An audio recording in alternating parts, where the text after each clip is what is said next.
بسم الله الرحمن الرحيم، صلى الله وسلم على نبيه الكريم. هذا درس من نظم العراقي في السيرة النبوية، المسمى نظم الدرر السنية في السيرة النبوية.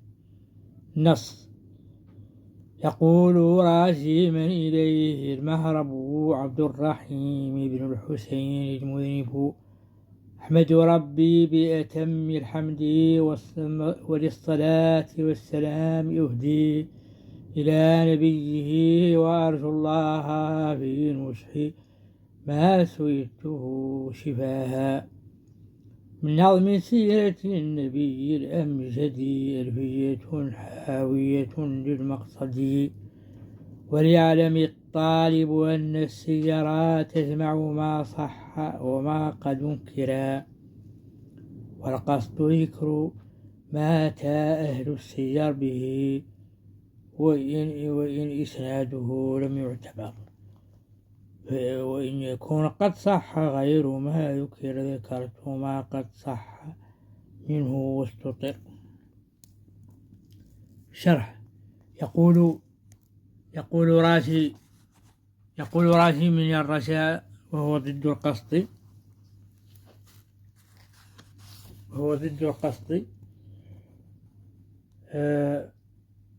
الرجاء هو يقول رازي من الرجاء وهو ضد الخوف، وهو تعلق القلب بمحبوب ممكن الحصول أو الثقة بالجود من الكريم الموجود، أو سرور الفؤاد بحسن المعاد، ولذلك كما شرحه بذلك المناوي رحمه الله تعالى رحمة واسعة.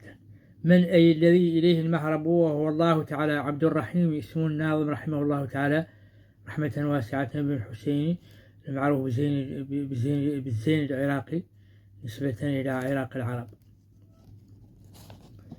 وهو الناظم هو الشيخ الإمام الحبر الهمام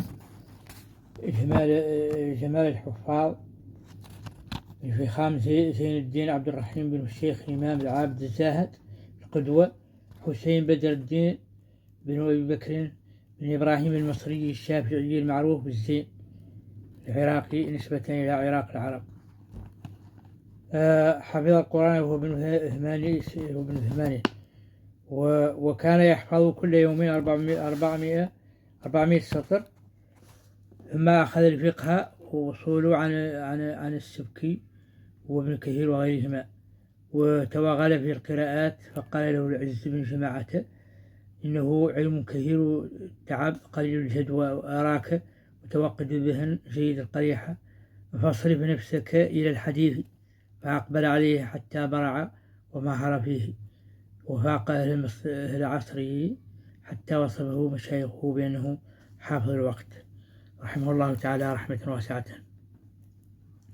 من أي الذي إليه المهرب وهو الله تعالى عبد الرحيم بن الحسين المذنب تواضع منه رحمه الله تعالى رحمة واسعة. أحمد بعد البسملة الشريفة ربي أي مالك ومصلح أمري، بأتم أي بأبلغ الحمد، والحمد لغة الوصف الجميل على سيرة التبشير، والحمد عرفا فعل ينبع عن تعظيم المنعم بسبب إنعامه.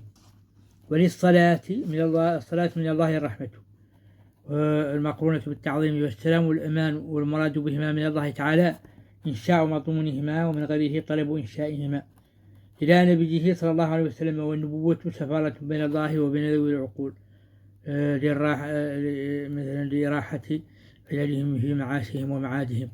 وأرجو الله أي أؤمله في نصحه مع قضاء ما سألته أيها الطالب من نظم السيرة النبوية، ويحتمل ملي ما سئلت أنا من تاليف ذلك النظم شفاها بالكسر أي مشابهة من نظم السيرة أي طريقة وأحوال النبي صلى الله عليه وسلم المشدي من المهدي، وهو السعة بالكرم والجماء والجلالة والعز والشرف، ألفية حاوية جامعة للمقصد،